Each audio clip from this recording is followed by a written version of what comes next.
I read about in one of your interviews, you said that much of your success you attribute to the skill of telling stories, right? So why is telling stories so important? Telling stories is important because it's part of sales. It helps people understand complicated stuff, concepts in their own language, right? Um, you're going to be selling customers, you're going to be selling investors, you're going to be explaining things to users, and the the sales term or the salesperson sometimes get confused in the media, like a cheesy salesperson that's just trying to manipulate you and convince you to pay for something that's not legit. But real salespeople, or at least the way that I like to think about salespeople, really have more of a patient doctor approach where they listen to you, they understand what your needs are, they repeat them back to you, and then based off of that information, they explain not just how their product works in order to solve those problems that you just shared with them, but why they recommend certain action items that you should take using that software to address the need. And if you do that well, the people will actually ask you to pay for the product because that's the medicine that they need for their pain, Right. right? That's when it's done well.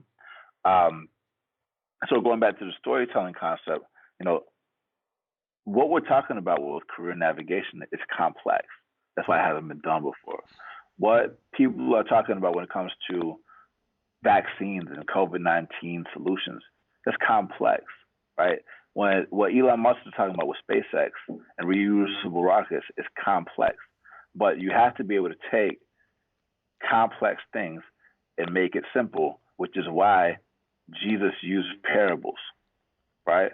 Hmm. And Aesop's fables is a thing because they told stories that were easy to understand and gave you the moral of the story and condensed it so that you can understand it. Because if you can't explain it to your grandmother, they're not gonna get it, right? Right. Same thing with fundraising. Like NYC, the whole thing is like, don't like what's your one liner? What do you do, right? And Mm-hmm. if you can explain it simply, it's not gonna work. Like I used to say, CareerCom was the front door to the tech industry.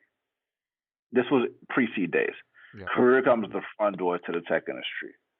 And I was like, oh man, well, Reddit calls itself the homepage of the internet. Why can't I call myself the front door to the tech industry? Yep. Or with this human accelerator, which sounds great from a marketing perspective, but what is that? Yep. What is that? Right? Then we were like, Career Karma connects people, Career Karma matches people to job training programs so they become software engineers, matches people that want to become software engineers to coding boot camps and gives them support for the rest of their career. Okay, we're starting to get a little clearer, but still very wordy. Yep. Okay, how do we iterate on that? Well, we help job training programs find qualified applicants. Okay, that gives you a little bit more clarity. Who's paying for it, blah blah blah. And then the other thing is, now we're the easiest way to find a job training program online, right? So you're going to continue iterating on this. Probably next time I do a podcast, probably going to be something else. Right. But at the end of the day, it's always trying to keep things simple because the people that we're trying to reach that need to know these skills have no idea what code is. So there's no like I can be the best person at marketing talking about a coding bootcamp, but if you don't know what code is, you're not getting in. So you have to tell a story in a way that they understand it. Makes sense.